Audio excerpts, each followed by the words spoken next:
નમસ્કાર દોસ્તો, સ્વાગત છે આપ સર્વનું તમારી પોતાની YouTube channel ocean coaching classes પર। મિત્રો, આજે આપણે ધોરણ 9ની જે દ્વિતીય પરીક્ષા 2025 શરૂ થવા જઈ રહી છે તેનું જે ગુજરાતી વિષય છે તે ગુજરાતી વિષયનું જે મોસ્ટ આઈએમપી પ્રશ્નપત્ર છે તેનું સંપૂર્ણ સોલ્યુશન આપણે આ વિડીયોની અંદર જોવાના છે। મિત્રો, આ જે પ્રશ્નપત્રનું સોલ્યુશન છે તમારા તમામ દોસ્તો, મિત્રો, સગા સંબંધીઓ જેઓ પણ ધોરણ 9માં અભ્યાસ કરતા હોય તે દરેકને સેન્ડ કરજો, જેથી કરીને તેઓ પણ આ જે પ્રશ્નપત્ર છે તેનો અભ્યાસ કરી શકે અને પરીક્ષાની તૈયારી કરી શકે। ચાલો દોસ્તો, તો શરૂ કરીએ। ધોરણ 9 વિષય ગુજરાતી, કુલ ગુણ 50, 2 કલાકનો સમય છે। વિભાગ એ ગદ્ય વિભાગ, એમાં પ્રશ્ન નંબર 1 નીચેના પ્રશ્નોના એક વાક્યમાં ઉત્તર લખો, જેના કુલ 2 માર્ક છે। પહેલો સવાલ, છાલ, છોતરા અને ગોટલા પાઠના લેખકનું નામ જણાવો। તો જવાબ આવશે છાલ, છોતરા અને ગોટલા પાઠના લેખક બકુલ ત્રિપાઠી છે।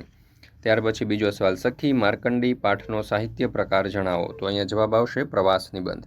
મિત્રો, ધોરણ 9ની ગુજરાતી વિષયની જે દ્વિતીય પરીક્ષા 2025 છે તેના જે મોસ્ટ આઈએમપી પ્રશ્નપત્ર છે એ પ્રશ્નપત્ર અને તેનું જે સોલ્યુશન છે તેની લિંક તમને નીચે ડિસ્ક્રિપ્શનમાં આપેલી છે, અથવા તો PDF વોટ્સઅપ પર મેળવવા માટે તમે અહીંયા જે નંબર આપેલો છે નંબર ઉપર કોન્ટેક્ટ કરી અને મેળવી શકો છો। તો દરેક વિદ્યાર્થીઓએ અવશ્ય મેળવી અને તેનો અભ્યાસ કરી લેવો। ત્યાર પછી છે બ, નીચેના પ્રશ્નોના ટૂંકમાં ઉત્તર લખો, જેના કુલ 4 માર્ક છે। પહેલો સવાલ, ગોપાળ બાપા શિંગોડા નદીના કોતરો ખરીદવા ઈચ્છતા હતા, કારણ કે? તો જવાબ આવશે ગોપાળ બાપા શિંગોડા નદીના કોતરની જમીન ખરીદવા ઈચ્છતા હતા, કારણ કે એ કોતરોનું તળ સાચું છે, એની અંદરના ગાળામાં પાણીના ધરા ભરેલા હોય છે, ગમે ત્યાં 8 હાથ સુધી ખોદતા જ પાણી નીકળે છે। આ જમીન વિશેષ પ્રકારની છે, એ શિંગોડાના મારને કોઈ પણ રીતે રોકીએ તો આ કોતરોમાં બનારસી લંગડો પાકે અને ગરીબોના અમરફળ જેવા બોર ઢગલે ઢગલા ઉતરે તેમ છે। બીજો સવાલ, દેવલાએ બાબુ સાથેની દોસ્તીને કેવી રીતે નિભાવી? તો દેવાંશી ઉર્ફે દેવલાના નાચગાનથી પ્રસન્ન થયેલા ઇન્દ્રરાજાએ દેવલાને વરદાન માંગવા કહ્યું। દેવલાએ ઇન્દ્રરાજા પાસે એના નાનપણના ભાઈબંધને સ્વર્ગમાં લાવવાની ઈચ્છા રજૂ કરી।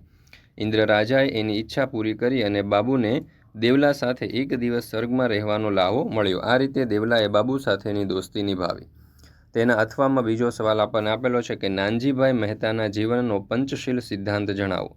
નાનજીભાઈ મહેતાના જીવનનો પંચશીલ સિદ્ધાંત આ હતો: સાદું ભોજન, સાદો પહેરવેશ, સાદું લખાવ, સાદી ભાષા અને ઉચ્ચ વિચારો। આ સિદ્ધાંતોને નાનજીભાઈએ પોતાના જીવનમાં સદાના માટે જાળવી રાખ્યો હતો। તેમણે સામાન્યજનો, ગ્રામ સમાજ, મહિલાઓ, અસ્પૃશ્યતા નિવારણ, શિક્ષણ સંસ્થાઓ વગેરે માટે જે સત્કાર્યો કર્યા તેની પાછળ તેમના પંચશીલ સિદ્ધાંતો જ હતા। ત્યાર પછી છે ક, નીચેના પ્રશ્નોના સવિસ્તાર ઉત્તર લખો, જેના કુલ 4 માર્ક છે। એમાં પહેલો સવાલ, પર્વતારોહણ વખતે અરુણિમાને કઈ કઈ મુશ્કેલીઓ પડી? તો જવાબ આવશે પર્વતારોહણ વખતે અરુણિમાને અનેક મુશ્કેલીઓનો સામનો કરવો પડ્યો। તેનો કૃત્રિમ પગ વારંવાર ખસી જતો, એના શરીરનું વજન તેના પગ ઉઠાવી શકતો નહીં, તેનાથી આગળ ચલાતું નહીં, છતાં તેણે પ્રયાસો ચાલુ રાખ્યા। અનેક પડકારો સામે ઝઝૂમતી અરુણિમા હિલેરી સ્ટેપ પર પહોંચી। ત્યાંથી તેને એવરેસ્ટ પર પહોંચવાનું હતું, પણ એના બાટલામાંથી ઓક્સિજન ખલાસ થવા આવ્યો।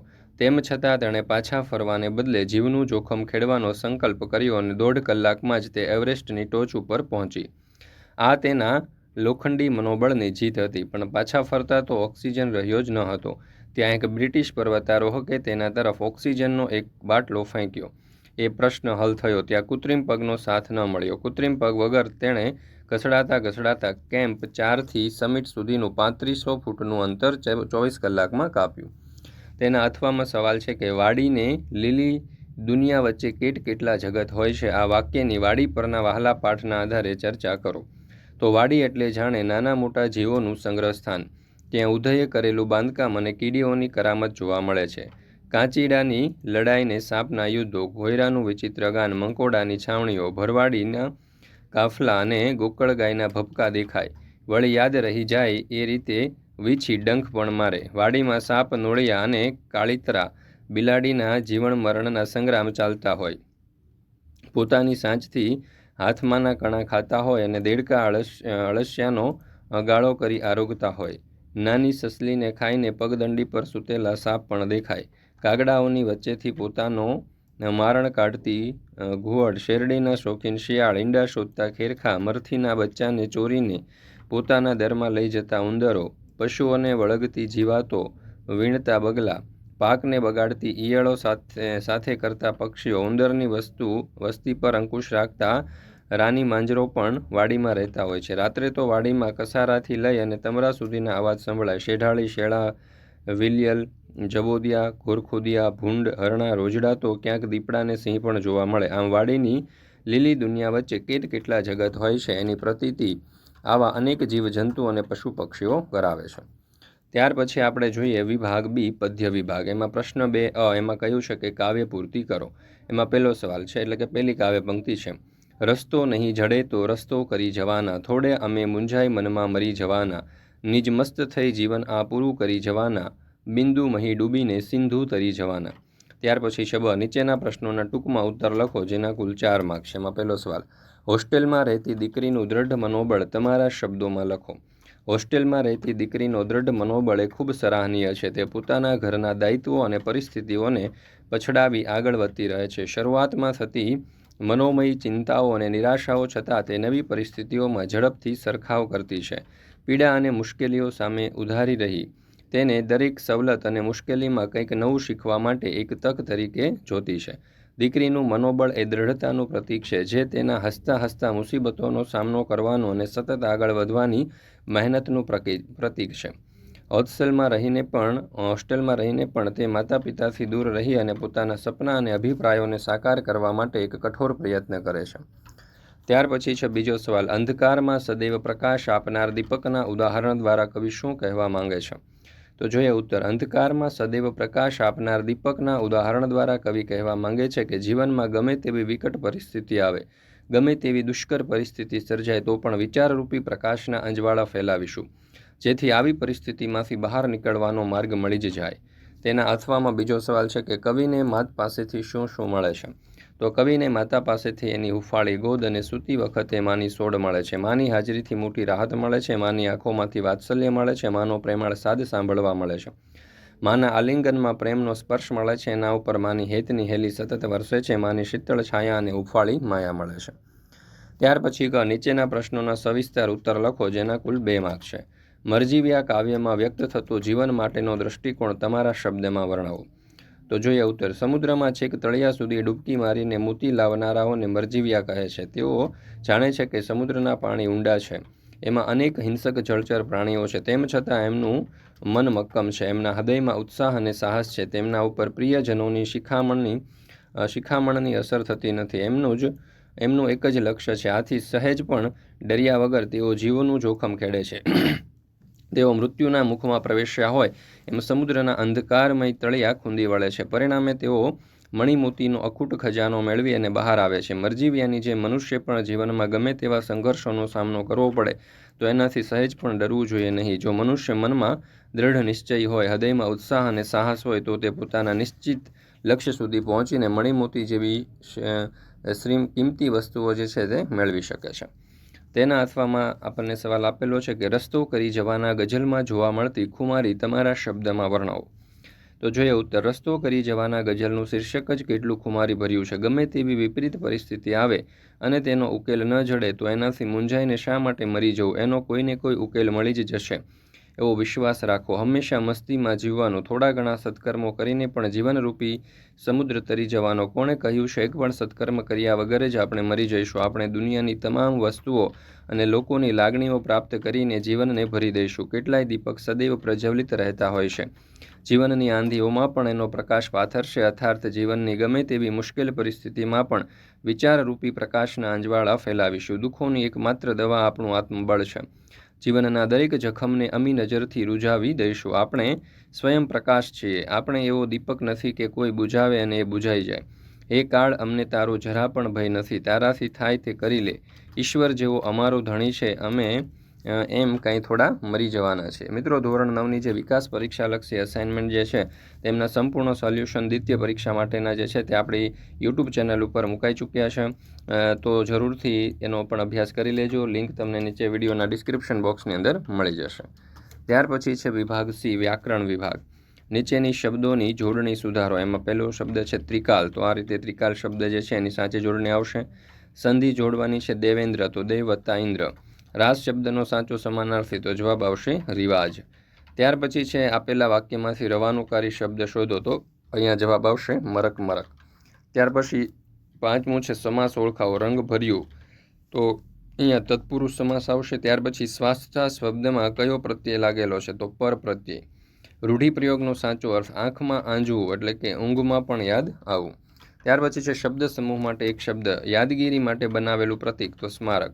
ત્યાર પછી છે અરુણિમાને સલાહ મળતી, કર્તરી વાક્ય બનાવવાનું છે, તો તેઓ અરુણિમાને સલાહ આપતા. ત્યાર પછી છે વાક્ય રૂપાંતર કરો, એમાં વિધિ વાક્ય બનાવવાનું છે. તો આ વાક્ય આપ્યું છે મારા હાથ તો છૂટા નહોતા, તો અહીંયા આવશે મારા હાથ તો બાંધેલા હતા. ત્યાર પછી છે વિભાગ ડી અર્થગ્રહણ, એમાં પેલું આપણને પંક્તિ આપેલી છે સોબત કરતા શ્વાનની બે બાજુનું દુઃખ, ખીજ્યું કરડે પિંડીએ રીજ્યું ચાટે મુખ. તો અહીંયા અર્થગ્રહણ જે છે તે આપણે આ રીતે કરી શકીએ. અહીં કવિએ દુર્જનોની દોસ્તી અને દુશ્મની બંને ખરાબ છે તે વાત પ્રતીક દ્વારા રજૂ કરી છે. દુર્જનો બંને રીતે બુરા હોય છે, તેમનો મૂળભૂત સ્વભાવ કદાપી છોડતા નથી. અહીં સ્વજનોને મહિમા આડકતરી રીતે ગાયો છે. દુર્જનો શ્વાન જેવા હોય છે, કૂતરાની સોબત કરવાથી બંને બાજુનું દુઃખ જોવા મળે છે. ખીજાય તો કરડે છે અને રીજે તો પોતાના જીભથી આપણને ચાટે છે. એ રીતે એની લાળમાં રહેલા જીવાણુઓ આપણા શરીરમાં દાખલ કરી હાનિ પહોંચાડે છે. દુર્જનોની રીત પણ આવી જ હોય છે. ખુશ થાય ત્યારે અતિ વિવેકી દેખાય, આપણને હલકા પાડે છે, અને ન સ્વીકારો તો ખીજાય છે અને નુકસાન કરે છે. તેથી એવા લોકોથી દૂર રહેવામાં જ ભલાય છે.